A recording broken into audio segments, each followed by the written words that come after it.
Nesta edição, o tema do programa TV Direitos Humanos é Povos Indígenas, Resistência e Reparação.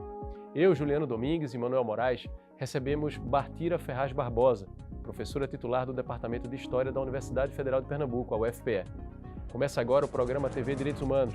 O TVDH é um projeto da Cátedra Unesco-Unicap de Direitos Humanos Dom Helder Câmara, produzido pelos estudantes de jornalismo do projeto de extensão EduComDH, Educomunicação e Direitos Humanos na Mídia, numa parceria com a Cátedra Luiz Beltrão de Comunicação e organizações da sociedade civil.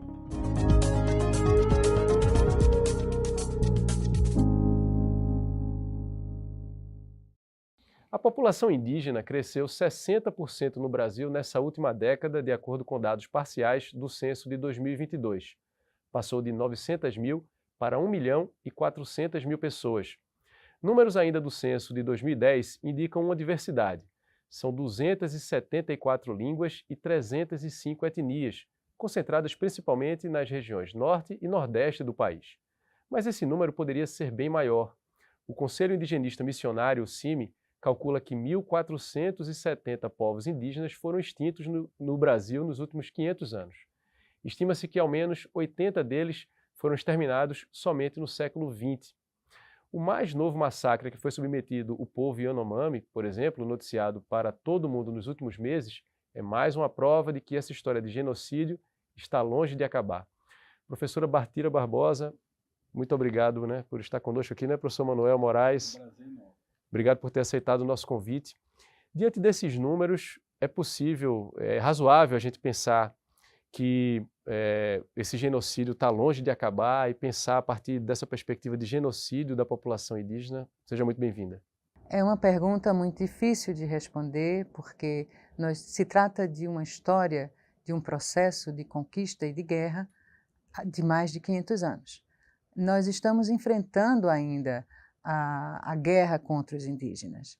Nós estamos enfrentando como espectadores, mas muitas vezes também tentando lutar nessa trincheira para evitar mais genocídio e mais morte, para uma população indígena já muito reduzida hoje no Brasil e na América Latina como um todo. Estima-se que nesses 500 anos, milhões de indígenas tenham desaparecido.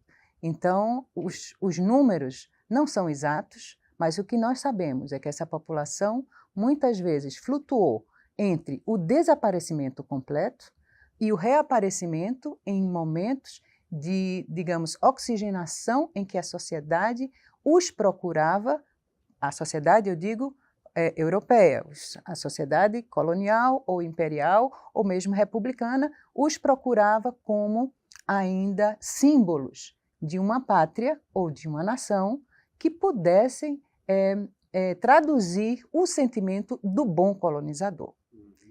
Diante desse massacre e diante dessa invisibilidade forçada pelo sistema colonial ou imperialista, nós percebemos que os indígenas estão lutando desde 1500. Como estão lutando? Numa resistência cultural, numa resistência, digamos, também pela sobrevivência, no caso dos Yanomami, que a gente assiste agora, não é?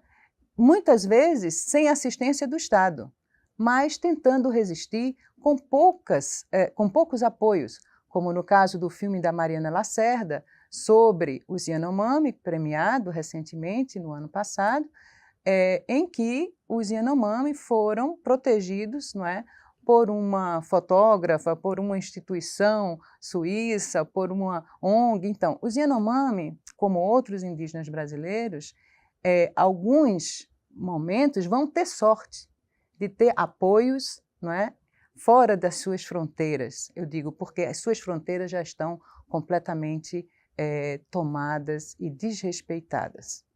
Professor Manuel Moraes, a partir da perspectiva da ONU, mais especificamente da Unesco, como é que essa temática está situada nesse contexto internacional e de preocupação por parte das organizações internacionais? São povos originários protegidos por tratados internacionais. Nós temos a Convenção 68, que trata exatamente da questão dos povos indígenas e trata de como o Estado deve lidar com as organizações. Na nossa Constituição, no artigo 231, lá prevê a questão do respeito à ancestralidade, às organizações indígenas, à sua cultura, né, ancestral, e inclusive determina a demarcação, a nossa Constituição, dos territórios indígenas. Algo que não aconteceu no Brasil, né? Na verdade, a República, né, como disse Bartira, embora ela tenha sido marcada por um discurso de superação do modelo monárquico, portanto, uma tentativa de uma nova pactuação, né, do Brasil, surge o Estado Federado, os entes subnacionais, então havia toda uma expectativa de ressignificar essa guerra aos indígenas, né, como a professora Bartira muito falou. Mas, na verdade, a nossa república pouco avançou, né, o avanço foi muito, digamos assim, muito lento e muito tímido na questão indígena. Para você ter uma ideia, no Estado Novo nós tivemos a criação do SPI, Serviço de Proteção Indígena, que foi resultado da atuação de Rondon, que tinha aquela perspectiva, que é muito daquela época, do Brasil se descobrindo, né? Então Rondon foi fazer a demarcação das nossas fronteiras e ele se depara com os povos indígenas. Muitos desses povos, do ponto de vista etnográfico, que existem registros, né, são resultado das missões de Rondon, que virou um grande defensor indígena. Veja, Rondon é um marechal do Exército, né? Então veja que naquela época o Exército passou a ter um papel de proteção aos indígenas, uma postura inclusive de reconhecido, né? Tanto que Rondon foi indicado ao Prêmio Nobel, não foi nomeado, não foi praticamente, não recebeu porque morreu durante a candidatura. E um dos discípulos do Marechal Rondon é Darcy Ribeiro, porque a gente sabe dessa conexão de Darcy Ribeiro com o Rondon, mas o Rondon criou uma série de pesquisadores que depois se tornaram sertanistas e depois vão avançar na antropologia. E esses antropólogos que vão atuar no contexto indígena fazem realmente uma verdadeira revolução, no sentido da construção de um entendimento científico acerca dessas culturas, acerca desse processo de construção do que depois se tornou no Nordeste de ressignificação e retomada da identidade indígena, como foi o caso dos Chucurus aqui em Pernambuco, né, e tantas outras etnias. Nós temos um estado com 13 etnias, né? Existem até outras abordagens que falam de 21 etnias em Pernambuco. Então, esse processo de reconstrução e de retomada das identidades da República acompanhou a Constituinte de 88, porque realmente, em 88, nós saímos do âmbito do SPI, né? Na verdade, minto, só fazendo um momento importante de retomada, durante a ditadura militar foi feita uma investigação por agentes, inclusive, do governo ditatorial, um procurador da República chamado Figueiredo, que depois essa documentação, essa investigação acerca do SPI, se tornou um relatório Figueiredo, que foi inclusive descoberto nos trabalhos da Comissão Nacional da Verdade. E esse relatório Figueiredo mostra todo um conjunto de violações, assassinatos, como disse a doutora Bartira, a sequência da guerra colonial dentro da República. E esse processo gerou a criação da FUNAI. Você sai do SPI, se cria a FUNAI, mas mesmo assim, com a criação da FUNAI, mesmo com a Constituição de 88, com o artigo 231 e 232, foi incapaz, né, digamos assim, da gente superar os marcadores de violência. Porque é preciso dizer que esses territórios indígenas são terras da União. Então, nós não estamos aqui privatizando terra, nós estamos garantindo esse território como patrimônio nosso. E, portanto, a Unesco entende que é patrimônio do mundo, né? Você fala da Amazônia, ou mesmo a demarcação do território Chucuru, você está falando da preservação do meio ambiente, você está falando da redução de especulação imobiliária, porque é preciso lembrar que esse território indígena, invariavelmente, tem muitas riquezas. E são essas riquezas que estão sendo disputadas, né? Para além de todo o preconceito contra os povos indígenas, o tráfico de diamantes, a exploração do ouro ilegal. Então, tudo isso gera uma situação social dramática e o Brasil, infelizmente, enfrenta isso, ou pelo menos tem enfrentado na última quadra de uma forma terrível. No próximo bloco, a gente vai desenvolver um pouco mais, né, essa associação entre a luta dos povos indígenas e a preservação do meio ambiente. No próximo bloco, a gente traz também uma reportagem sobre a presença aqui no Brasil de indígenas da etnia Varau, da Venezuela. É daqui a pouco.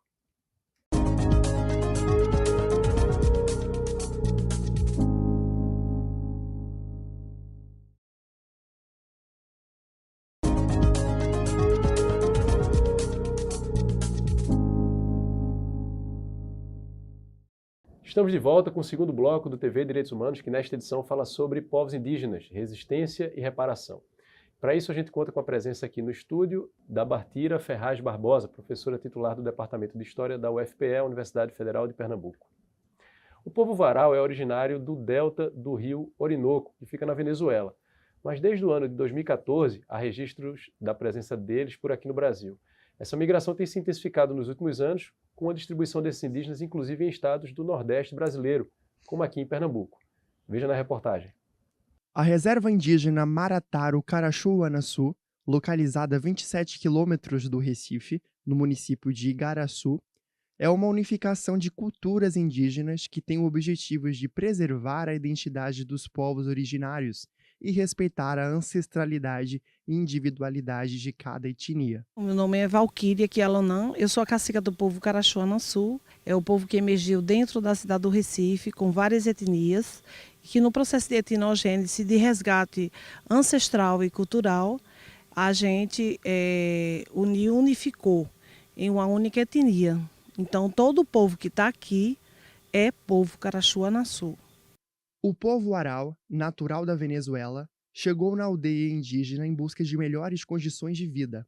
Mas as dificuldades para se manter sem apoio do Estado e de organizações civis faz com que o dia a dia seja desafiador. Ao todo, são 3 famílias da etnia Warao, além dos povos que já habitavam na reserva Carachuuanaçu. Os Warao são artesãos e confeccionam redes e brincos para serem vendidos. No entanto, a distância entre o centro urbano e a aldeia dificulta as vendas. E até agora também não consigo para isso revender e alguma ajuda, não tem nada. E temos muito peça aí, não consigo vender agora. E como passamos de Recife para cá, em Igaraçu, e na aldeia, e ninguém, quem pode beneficiar nós, ninguém já não reuniu conosco. Já agora nós não tem como para conseguir comprar fralda, comprar leite para criança e comprar água também para não contaminar, para não enfermar doença da criança. Para mim, nós estamos pedindo uma ajuda em conseguir uma autonomia para revender nosso trabalho, de nossa cidadania também. E agora, hoje, como eu estou passando, reportando agora, estamos precisando também de alimento, hace falta de frango, pode trazer também mortadela também, porque só arroz e só macarrão não posso, porque criança não tem como para pegar isso. E como nós não estamos recebendo um benefício, aí para nós dá muito complicado aqui na aldeia. Desde 2016, o grande fluxo migratório no Brasil do povo Warao se intensificou por conta da crise humanitária na Venezuela. A etnia Warao não se caracteriza como nômade. O que acontece é uma ação forçada devido às situações hostis vividas no país de origem. Ao chegar no Brasil, o povo Warao tem os mesmos direitos garantidos igualmente aos povos originários daqui do Brasil. Isso está na Constituição de 1988, que assegura respeito total aos seus costumes, crenças, línguas e organização social, por exemplo. Bem, o povo indígena Warao, como qualquer povo indígena originário, tem os seus direitos de coletividade reconhecidos a partir do seu autoconhecimento e de sua autodeterminação. Ainda que eles estejam fora de sua territorialidade, né, e aqui no caso do Brasil, em situação, né, de refúgio, né, por questões humanitárias, né, esse direito vem agregado com eles por força da própria Convenção Americana de Direitos Humanos e de todos os outros tratados de direitos humanos relacionados a povos originários. Então, nesse caso, eles também são detentores de direitos fundamentais, não só individuais, mas também coletivos. E aí, nesse caso, eles, mesmo estando no Brasil, eles ficam, né, sujeitos, ainda que de nacionalidade venezuelana, eles têm direito de acessar não só o sistema interno, mas também os sistemas internacionais para fazer com que esses direitos fundamentais individuais e coletivos eles sejam respeitados. O lugar que antes era abandonado e dominado pela Mata Atlântica, agora ganhou um novo significado para a natureza e indígenas que vivem nestas terras. A agroecologia se faz presente, a flora é preservada e o impacto ambiental se torna cada vez menor. O trabalho manual feito por indígenas com miçanga e materiais da natureza demonstra a filosofia ecológica que é a marca do povo indígena. Em Brasil também estamos seguindo de nosso trabalho com rede, com miçanga, com muito trabalho que fazia lá em Venezuela, aqui estamos fazendo. E aqui estamos precisando muita coisa, precisamos que vender do nosso artesanato, o trabalho de nós aqui é assim já, mas que falta material, falta miçanga, falta muita coisa para fazer mais. E também queremos participar em uma feira para vender de nosso trabalho, sim, para ajudar. Eu tenho 3 meninas, minha filha está estudando na escola, estão precisando de muita coisa aqui.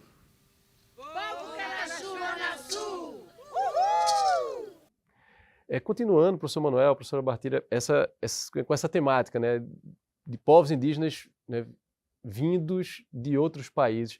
Como explicar isso? Qual a razão, embora tenha sido abordada aqui, mas eu queria também ouvir, professora, a senhora a esse respeito. Como explicar a presença, por exemplo, dos varal aqui em Pernambuco e em estados vizinhos? É um momento muito interessante observar essa situação como pesquisadora. Porque quando a gente analisa historicamente os processos migratórios dentro da própria América indígena, antes da chegada do europeu, a gente percebe que já havia fluxos migratórios de populações que fugiam de conflitos, que fugiam de situações de fome ou de instabilidade no seu território original. No caso dos índios Tupi, quero dar só um exemplo, né? A migração dos indígenas Tupi, de origem mais para o lado do Pacífico, né, mais para o Peru, para o litoral brasileiro, tanto para a região amazônica como para a região do Rio Grande do Sul, duas rotas de migração distintas, uma pelo norte e outra pelo sul, vai fazer com que o Brasil, que é hoje, né, tenha sido ocupado por populações que migraram em mais de 2.000 anos atrás para essa área do continente americano. É um exemplo de migração que os pesquisadores estudam para mostrar quão forte foi essa migração de provocar a construção de um território tupi ao longo de 8.000 quilômetros de costa. Então, imagine você chegar ao Brasil em 1500 e se deparar com uma população falante tupi e dos seus dialetos do Rio Grande do Sul até a Amazônia, com alguns pontos, talvez 2 pontos só, de línguas tapuia, vamos dizer, de língua G, que estavam no litoral. Então, essa migração oral, voltando para ela, é resultado de um conflito, de uma instabilidade, né, que essa população sofreu no seu território de origem e que busca, através de novas rotas, né, de novos caminhos, uma sobrevivência aqui nas áreas, vamos dizer, brasileiras no território. Lembrando que esses caminhos indígenas todos eram muito conhecidos, né, de todos esses indígenas, inclusive dos Incas, né, do grande Império Inca. Porque esses caminhos são, digamos assim, uma memória, né, de uma sobrevivência muito antiga já dentro da América. Então, eu conheço poucos Warao nesse momento, mas em contato com alguns professores venezuelanos, como Elizabeth Zamora, que hoje é professora em Barcelona, que estava na Universidade da Venezuela, ela me diz que os fluxos migratórios são fluxos pela sobrevivência, mas que existe uma alma indígena que ainda se apoia dentro da América. E essa alma indígena, esse espírito indígena de cooperação, tem abraçado o Varal, no caso de Pernambuco, dentro de uma realidade muito, muito especial, que é na aldeia Carachu-Uanaçu, né? Maratocaeté, Caeté, uma aldeia nova que se forma aqui em Pernambuco. O que significa dizer isso? Significa que existe uma intenção de proteção dada pelos próprios indígenas, né, no momento de sua migração e no momento desse acolhimento aqui em Pernambuco. Entre os indígenas existe esse grande laço, digamos, americano, um laço muito antigo, pré-colombiano, e que esse laço não se desfaz de uma hora para outra, não. Esses caminhos todos são deles, e essa América toda é conhecida e muito bem conhecida por eles. Professor Manuel Moraes, infelizmente a gente se depara com alguns indígenas Varal em situação de rua, né? Pedindo alimentos ou dinheiro nos sinais. E aí, o senhor que acompanha, né, já esse caso há um tempo, contextualiza para a gente qual a situação hoje dessa população, sobretudo essa que tem se concentrado nos centros urbanos. É muito importante sua pergunta, Juliano, porque assim, nós temos um problema social. É uma questão grave de falta de política pública para atendimento a essa realidade indígena de um contexto do país, né? Não é só do Estado. Mas especificamente falando do nosso Estado, essa migração se deu a partir de uma vinda espontânea. Eles se mobilizam, como disse Bartira, a partir dos encantados. Existe toda uma cosmovisão varal, e essa cosmovisão com caciques, pajés, digamos assim, estruturam a identidade deles. Eles são um dialeto, inclusive dentro da Espanha. Eles não falam espanhol, eles têm uma língua própria. E essa solidariedade indígena, como disse Bartira, criou essa aldeia Maracatu Caeté em função exatamente da ausência de um espaço, digamos assim, próprio para que eles possam viver.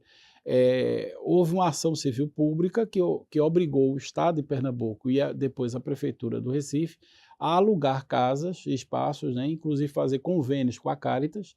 A gente acompanha isso pela Casa de Direitos daqui da universidade, né? A gente tem um espaço que trabalha a questão de migração e refúgio, né? E a Casa de Direitos tem feito esse monitoramento junto com a Caritas. Mas agora mesmo, no final de um determinado ciclo, essa casa vai ser entregue. Então, esses índios vão ficar sem abrigamento e, portanto, eles vão para a rua. E por isso que uma parte deles já está nessa aldeia, porque já encontra ali um refúgio. Né? Então, realmente é um desafio efetivo. Eles, economicamente, são muito pobres. Né? Aliás, a média da população indígena, dessas 13 ou 21 aldeias, comunidades indígenas, a média é um salário mínimo per capita das comunidades que já existem aqui no Recife. Sem falar dos índios urbanos, em contexto urbano, que são aqueles que não estão aldeados, né? Mas que estão nas cidades da região metropolitana, aqui de Pernambuco, do Nordeste, do Brasil, e que sequer têm acesso ao sistema de saúde indígena, que é outro agravante, porque para o sistema público de saúde indígena, você só pode receber tratamento, atendimento, se você estiver aldeado. E é por isso, inclusive, que surgiu a aldeia Maracatu Caeté como resultado dessa ausência de política pública para o índio que não está em situação de aldeamento. Puxando um pouco o assunto, né, retomando o assunto que foi tratado no bloco anterior, que é essa associação entre a preservação do território, questões ambientais e também, né, a resistência da população indígena. De que maneira essas duas pautas, né, sei que é um assunto complexo, né, daria margem para um amplo debate, mas de maneira resumida, de que maneira essas duas pautas elas se associam, né? Algo que está tão presente, né, professor Manuel, sobretudo do ponto de vista internacional, que é a preservação, como o senhor bem citou, da Amazônia, por exemplo, e o aspecto do território, né, da preservação do território e, ao mesmo tempo, da identidade desses povos. De que maneira essas duas pautas se articulam, professora? Eu gostaria só de lembrar, quando a gente fala para a questão ambiental, a gente sempre coloca o homem como um empecilho para que o meio ambiente fique, digamos, protegido. E aí, a questão indígena, como marco de proteção para esses ambientes tem sido muito aclamada. Essa questão da proteção das sociedades indígenas dentro de seus meios, né, dentro dos seus ambientes naturais. Mas lembrar que todos esses ambientes naturais ocupados por indígenas também sofrem esse impacto dessas populações indígenas. Por quê? Porque o que chamam de Mata Atlântica, né, uma Mata Atlântica que era primária ou secundária, mesmo a primária, ela já tinha interferência dessa ocupação indígena aqui no litoral. Uma Mata Atlântica, digamos, original, ela sem a presença indígena não teria a quantidade de árvores frutíferas como a gente vê ou foi encontrado em 1500. As árvores, elas foram planejadamente colocadas ao longo de caminhos pelos indígenas, quer dizer, foram plantadas. A mata em si, ela é um ambiente tratado pelo indígena para o usufruto dele. Mas, ao mesmo tempo em que ele protege dentro das suas circunstâncias, das circunstâncias de sobrevivência, ele também a transforma. A paisagem, portanto, dessas áreas com ocupação indígena são paisagens de manejo humano. Por isso, são paisagens humanas florestais. No caso bem simples da Amazônia, se a gente for ver a Amazônia hoje e essa corrida, né, pelo desmatamento, né, essa corrida pelo ouro, né, esses campos e campos abertos, né, essas feridas abertas, isso aconteceu não pelos indígenas, claro, acontece por uma ação humana de exploração violenta, mas é uma ação que deve ser combatida, talvez até por uma questão mais que humana, mais que ambiental, mas uma questão mesmo de proteção do sistema global, não é? Da sustentação desse sistema global, né? De outras populações que não estão nem na Amazônia, não é uma questão só indígena. É uma etnosfera, né? É uma questão global, não é? Uma questão mais ampla. Eu gostaria também de frisar que em algumas ilhas do sertão, que a gente observa ilhas em regiões de vales no sertão, a gente observa restos da floresta amazônica, restos dessa floresta poderosa, não é? Mas que, aos poucos, o clima e tudo que a Terra sofreu durante milênios fez com que os sertões, essas áreas mais secas, viessem a provocar essas transformações também. Quer dizer, a questão ambiental, a questão humana, a questão indígena, isso tudo está muito interrelacionado, interligado. Se a gente observar o mapa do Curtin-Mandaju, de 1945, sobre as migrações indígenas provocadas ao longo pegando esse tema das migrações e da questão ambiental, a gente vai ver que os índios eles vão procurar migrar para áreas onde vai ter mata, onde vai ter água. É óbvio que essas áreas vão ser as áreas cobiçadas por grupos humanos para a sobrevivência.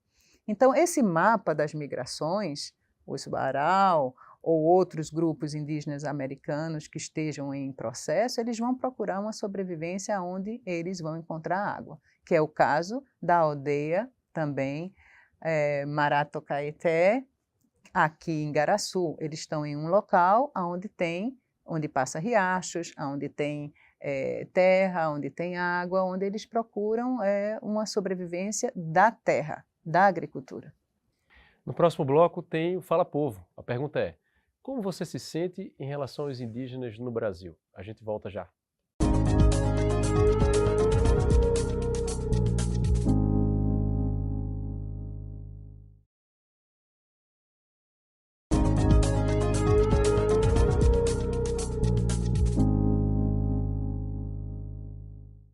Estamos de volta com o terceiro bloco do TV Direitos Humanos, que nesta edição fala sobre povos indígenas de resistência e reparação. Para isso a gente conta com a presença aqui no estúdio de Bartira Ferraz Barbosa, professora titular do Departamento de História da UFPE, a Universidade Federal de Pernambuco. Agora é hora do quadro Fala Povo, com a participação de quem nos acompanha nas redes sociais.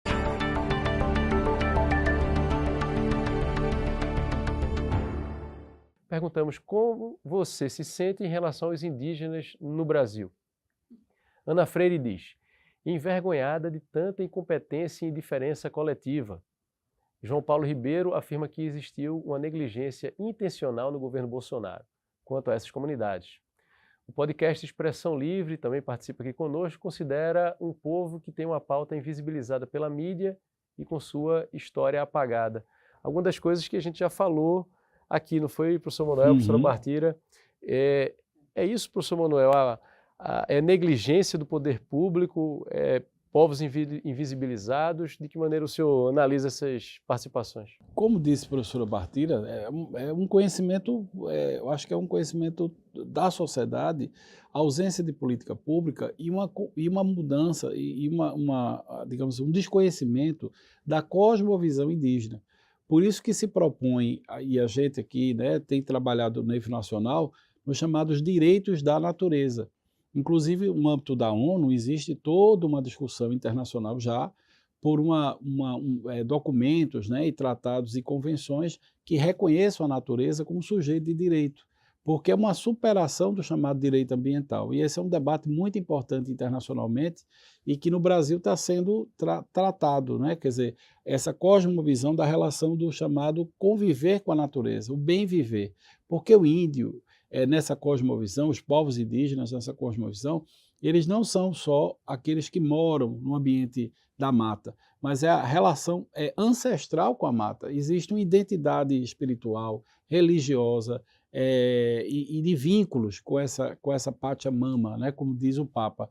Então essa reflexão sobre o bem viver também é uma reflexão hoje, inclusive, da Igreja, né? A teologia, as cartas do Papa tem apontado para Francisco, um defensor dessa cosmovisão e dessa aproximação entre essa perspectiva, digamos, que nós abraçamos de uma certa racionalidade baseada no capitalismo, né, e, portanto, no produto, na coisificação da natureza humana, e, em contrapartida, a ética indígena, que tem como objetivo o coletivo, né, e não o individual. Então, essa mudança também é conflituosa, há um conflito de entendimento. Eu acho que o Estado brasileiro ainda não conseguiu entender isso. Professora Bartira, juntando um pouco o que a Ana Freire, né, que participou aqui conosco, nos trouxe, e o que João Paulo Ribeiro também nos traz, a Ana Freire diz: envergonhada com tanta incompetência e indiferença coletiva, e o João Paulo Ribeiro fala sobre a negligência, né, sobretudo por parte do último governo federal.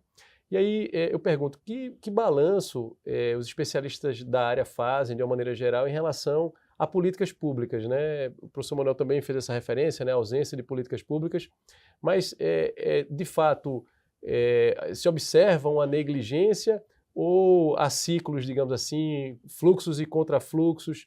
Que balanço pode ser feito? Eu acho que é fundamental a gente olhar para a pauta da educação no país, com relação aos pontos ensinados em escolas e universidades. Primeira questão é a falta do espaço das pautas para a questão ambiental e a questão indígena. Primeiro porque a educação cortou isso da pauta deliberadamente, né? Nossas crianças, eles parecem conviver num país que não existe uma pluralidade étnica, parece que tudo é Brasil, digamos, pós-colonização portuguesa, que inclui indígenas apenas no calendário das festas do dia 19 de abril. Essa é uma questão muito penosa para nossas crianças e os jovens que não aprendem a olhar para a diferença cultural no Brasil e a respeitar essas pautas desde a escola. Então, se a educação não tratar dessa questão, nós não vamos ter uma sociedade que pense, que amplie a visão até como falou o professor Moraes agora aqui para a gente, dizendo que a cosmovisão indígena ela é uma cosmovisão que integra a natureza. Enquanto a cosmovisão religiosa, vamos dizer, do mundo branco, ela só integra a questão ambiental quando se trata de algum lazer de férias nas Bahamas ou indo para os Estados Unidos, e aí não é uma questão de pauta ambiental para a Disney. Então, assim, quando a gente observa que há um comportamento que não tem a natureza como base dentro dos currículos escolares, como foi pedido pelos indígenas aqui de Pernambuco, quando se montou os parâmetros curriculares das escolas indígenas, ainda no último governo Arraes, em que foram estatizadas 145 escolas indígenas em Pernambuco, todos os grupos indígenas vieram para a reunião e colocaram que o eixo curricular tinha que ser a terra, o meio ambiente, porque sem ele, eles não sobreviveriam. Então, há uma grande diferença do material escolar para as escolas indígenas, para o restante das escolas em Pernambuco. Eu só estou dando um exemplo de como falta integração das pautas com relação ao meio ambiente dentro das escolas, porque não adianta só festejar o Dia da Árvore ou o Dia do Índio. Professor Manuel Moraes, e o papel das organizações sociais, né, dos movimentos sociais, nessa caminhada, né, na tentativa de pautar iniciativas como, por exemplo, essa mencionada pela professora Bartira. O senhor também mencionou a questão da saúde, né, uma negligência em relação ao atendimento no que diz respeito à prestação de serviços de saúde. Para os índios não aldeados. Isso, aí eu pergunto ao senhor, qual o papel, né, e de que maneira o senhor também avalia e que balanço o senhor faz da organização da sociedade nesse sentido? Você sabe que nós passamos por processos de criminalização, né? Nos anos 90, 2000, houve denúncias contra as ONGs de Pernambuco, do Nordeste, houve processos, né? Quer dizer, o povo chucuru foi criminalizado, né? O próprio cacique foi processado, de uma situação vil, porque ele foi vítima de um atentado e tudo se voltou contra ele, uma tentativa de suprimir, de subordinar, de enfrentamento à comunidade chucuru, à organização política chucuru. Então, os assassinatos aos índios em Pernambuco e no Nordeste é muito grave. Nós tivemos em 2001 o assassinato do cacique Trucá, Mozani, uma figura extraordinária que foi assassinado na frente do comitê eleitoral dele. Era um cacique que tinha um papel incrível na comunidade de Cabrobó, numa tentativa de reintegrar a comunidade que planta, para você ter uma ideia, a maior produção de arroz do estado é do povo Trucá, e eles não tinham beneficiamento desse arroz. Então, ele foi assassinado. Enfim, quer dizer, existe o assassinato do cacique Chicão, né, que é um marco desse processo de criminalização, e sem falar das ONGs, né, que em muitos casos, de forma heróica, atuam no campo, mas também com muita dificuldade. Aqui minha homenagem ao CIMI, ao Centro Luiz Freire, ao Gajop, ao SENDEC, que à sua maneira, com poucos recursos, né, incidem, tentam apoiar dentro do que nós chamamos de advocacia popular, né? A advocacia internacional, para você ter uma ideia, levou o Brasil a ser condenado na Corte Interamericana. O único caso de sentença na Corte em temas indígenas contra o Brasil foi exatamente o caso Chucuru, dessa criminalização que aconteceu contra as organizações da sociedade civil e o povo indígena Chucuru. No próximo bloco tem o quadro Educar para os Direitos Humanos, é quando a nossa convidada, Manuel Moraes, responde uma pergunta feita por você que acompanha o nosso programa. A gente volta daqui a pouco.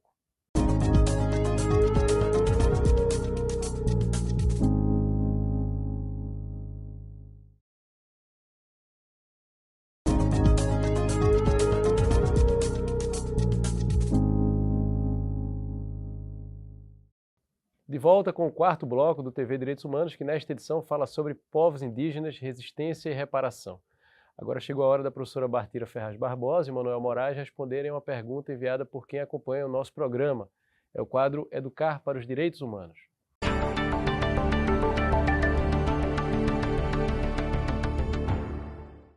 A gente agradece a Marcelo Dantas, que pergunta: para o Estado promover reparações mais contundentes a esta população, só quando tivermos uma pessoa indígena na presidência? Professora Bartira.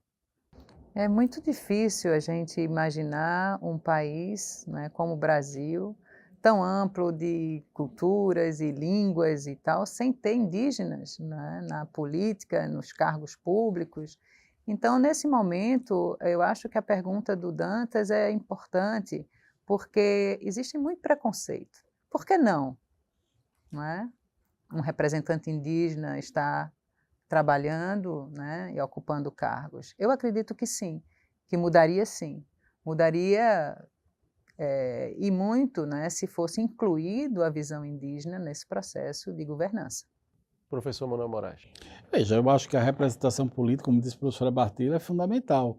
Inclusive, nós tivemos um aumento, né, da representação política na Câmara dos Deputados, no âmbito municipal, né, nós temos uma ampliação de vereadoras e vereadores indígenas, né, no Brasil inteiro. Mas eu acho, do ponto de vista, né, que eu sou do direito, professor de direito constitucional, eu acho que a gente devia pensar do ponto de vista do direito, né, e não da representação. Não que a representação seja importante, por isso que eu acho que é super relevante que possamos ter um presidente indígena.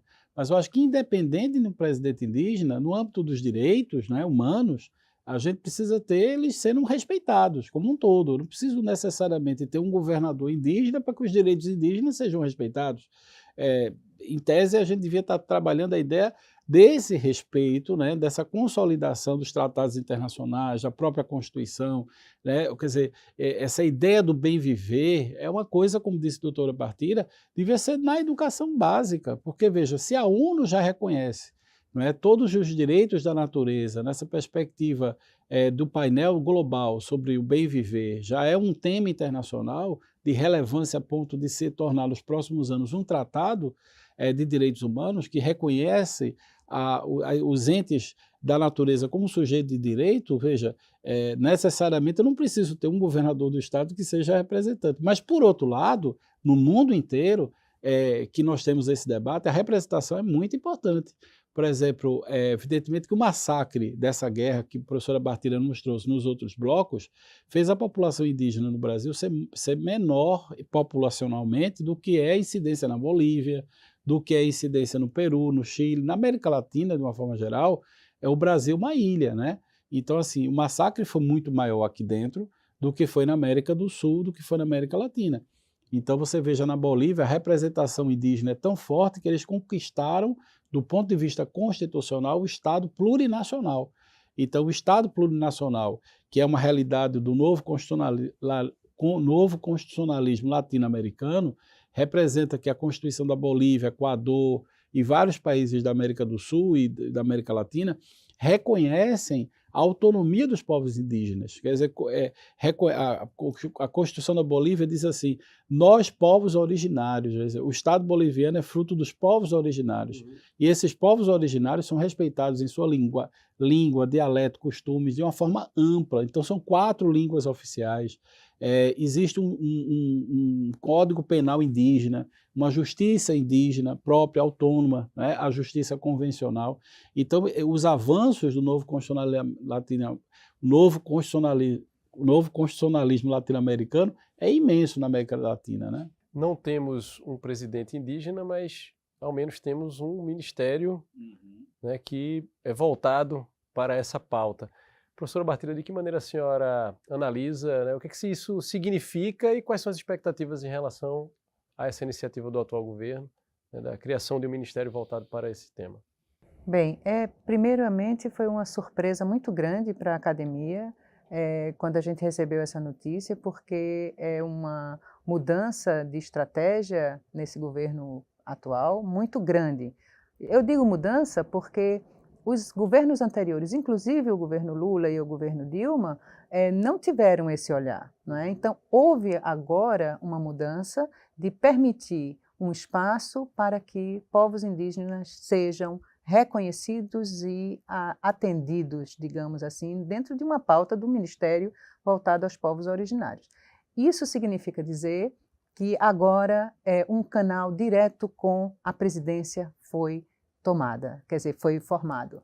E o que significa que os indígenas não vão precisar mais ficar acampando em Brasília para pedir audiência com o presidente. Então, eles vão ter um canal direto de debate, comunicação, negociação. É para mim e para a academia um grande momento, porque nós da academia que trabalhamos com os povos originários, com pesquisas há mais de 30 anos, nós percebemos que é uma pauta muito pouco defendida dentro do CNPq, dentro das instituições, né, como o MEC. Por quê? Porque sempre foi muito pouco olhada ou muito pouco financiada. Então, por exemplo, no nosso laboratório, as fontes que nós temos de pesquisa, eu acredito que agora a gente vai ter muito mais publicação, muito mais formas de diálogo com o Ministério dos Povos Originários, dos povos indígenas, e fazendo política, não é, dentro da universidade, agora com muito mais força. Né? O próprio reitor, né, Alfredo, da UFPE, ele vem colocando a necessidade da criação agora da coordenadoria dos povos indígenas e povos quilombolas, né, do Brasil. Então, a gente tem trabalhado agora dentro da universidade com novas perspectivas. E aí eu pergunto ao professor Manuel Moraes agora, cientista político, não, né, não advogado, não professor de direito, mas uma leitura em termos de política e de como o senhor espera que se dê os processos de negociação, né, e questões orçamentárias, por exemplo, porque, de fato, né, como a professora Bartira ressalta, a criação do Ministério, né, reflete um processo importante de demarcação de território político. E daí em diante, professor Manuel, qual a expectativa que o senhor tem do relacionamento do Ministério com a sociedade civil, do relacionamento do Ministério com os parlamentares e com os grupos de pressão, né, que são muito fortes, né, os grupos, sobretudo aqueles grupos, digamos, que seriam adversários da pauta, né, indígena. De que maneira o senhor avalia o processo político nesse caso? Você sabe que um dos políticos indígenas que marcou a história do Brasil é Juruna. E Juruna dava com um gravador. Não sei se Bartira lembra disso. Pendurado no pescoço. E quando perguntavam a ele, por que você anda com esse gravador? Diz, porque o homem branco fala uma coisa e depois desmente, né? Diz que não falou. Então eu gravo que é para reafirmar o que ele está dizendo. Então, assim, os partidos políticos, Juliano, falando como cientista político, não tem a pauta indígena. Não é? Você não tem nenhum partido político, mesmo os partidos mais à esquerda, isso não é uma agenda dos partidos políticos, a questão indígena, nem da natureza. Então, na medida em que você não tem isso dentro dos partidos, em uma democracia, isso passa a ser uma pauta que não tem visibilidade no orçamento, porque quem determina o orçamento é o parlamento. Então, se o parlamento não compreende, ou seja, os partidos não estão dentro dessa agenda, isso não se reflete em políticas públicas. Porque, veja, o executivo é um poder. A gente precisa lembrar que a nossa Constituição trabalha com a ideia dos 3 poderes: poder executivo, legislativo e judiciário. O judiciário tem dado sua contribuição, né, na medida em que julga, atua em uma série de medidas, agora mesmo na pandemia, foi justamente o judiciário que estabeleceu uma ADPF que garantiu recursos para os povos indígenas. Então, o que é uma ADPF? A arguição direta de preceito fundamental, que é uma ação do controle concentrado que interpreta a Constituição, as leis infraconstitucionais à luz da Constituição. Então, essa ADPF foi julgada pelo Supremo e garantiu recursos, ou pelo menos pressionava, determinava que o Executivo gastasse recursos com a prevenção à Covid e nos povos indígenas, que eram altamente vulnerabilizados, né, pela pandemia. Então, o Judiciário faz sua parte. Nós temos a 6ª Câmara, que é um organismo dentro da polícia, do Ministério Público Federal que atua na questão indígena penal, mas, enfim, isso é uma ação judicial. A ação do Executivo, agora com o novo Ministério, certamente vai avançar. Mas cadê o parlamento? Eu acho que o parlamento brasileiro é talvez um poder ausente desse debate, que talvez agora avance com a representação indígena que tem tido no parlamento. Depois do intervalo, tem o 5º e último bloco desta edição do TV Direitos Humanos. Daqui a pouco a gente volta.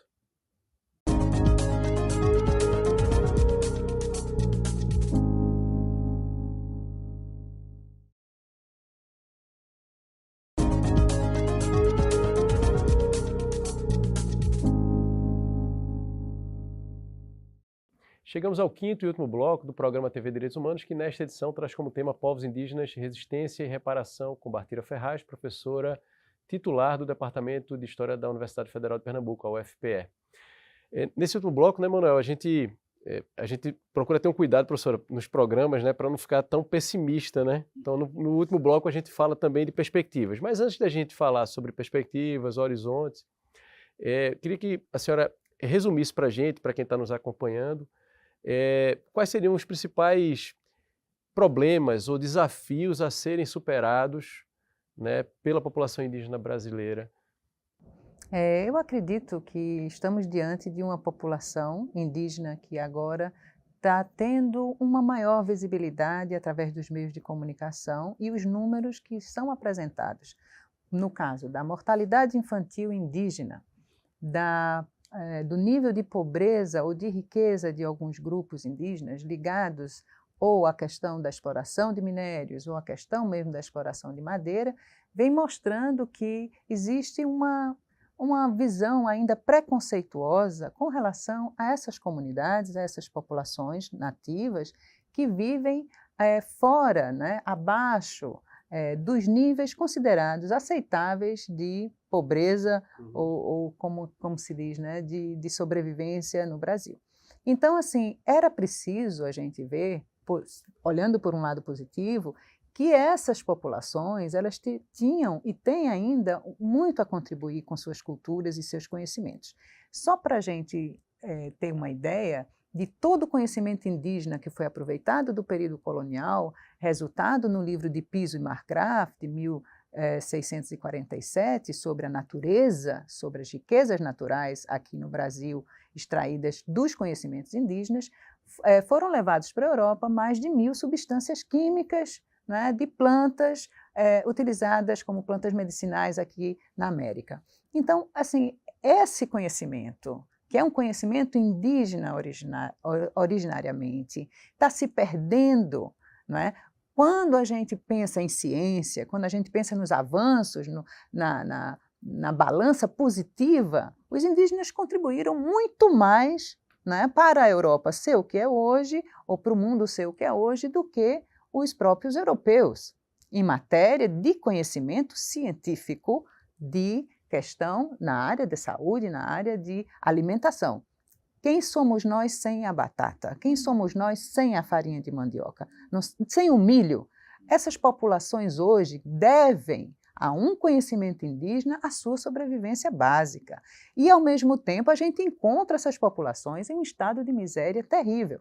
Ainda não foi publicado, mas existe uma pesquisa feita pelo Departamento de História sobre o nível de sobrevivência das populações aqui em Pernambuco. Pasmem, os piores níveis são os níveis das populações indígenas. E o número de morte infantil nessas populações é o mais alto, está mais alto do que em qualquer grupo brasileiro marginalizado que a gente possa conhecer, urbano, né, ou rural. Como mudar essa situação, professor Manuel, para a gente encerrar? Como diz o cacique Marcos Chucuru, diga ao povo que avance. É organização, é luta, é ocupação, por isso que a aldeia Maracatu Caeté, né, como forma de luta, de ressignificação, e a ideia de uma reserva indígena.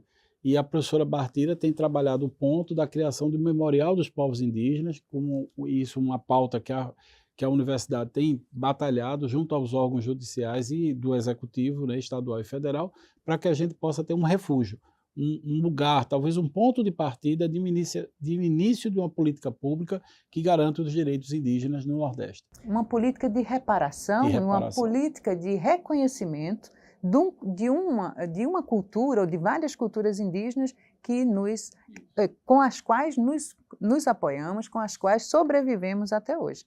Professora, para a gente encerrar, que recomendação básica a senhora faz para quem queira se informar um pouco mais a respeito dessa temática, sobretudo aqui no Brasil, não é? Levando em conta o fato de nós normalmente não sermos expostos a essas informações, a esse conhecimento na escola, na universidade. O que a senhora recomenda para quem está nos acompanhando e queira se informar mais a respeito?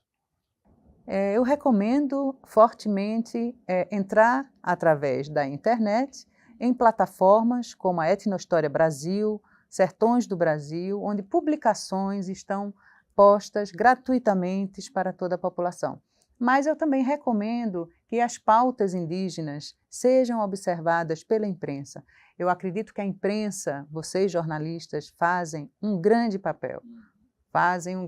O cinema tem feito também um grande papel de divulgar, não é, a cultura indígena brasileira ou as diferenças, né, de um Brasil tão rico e tão sortudo de ter populações com tanta, digamos, com tanta visão, com tanta sensibilidade. E como dizia Ailton Krenak, né, vamos pisar leve, vamos ter paciência, vamos ter como luta, sempre a paciência e o amor por essas questões indígenas. Professora Bartira Ferraz Barbosa, muito obrigado, né, professor Manuel? A gente agradece. Muito obrigado. Muito obrigado por ter participado do programa Obrigada, TV Direitos também. Humanos, né? Ter aceitado o nosso convite. TV Direitos Humanos é um projeto da Cátedra Unesco Unicap de Direitos Humanos do Helder Câmara, produzido pelos estudantes de jornalismo do projeto de extensão EduComDH, Educomunicação e Direitos Humanos na Mídia, numa parceria com a Cátedra Luiz Beltrão de Comunicação e organizações da sociedade civil. Acompanhe a gente nas redes sociais. Estamos no Instagram e também no YouTube. Até a próxima!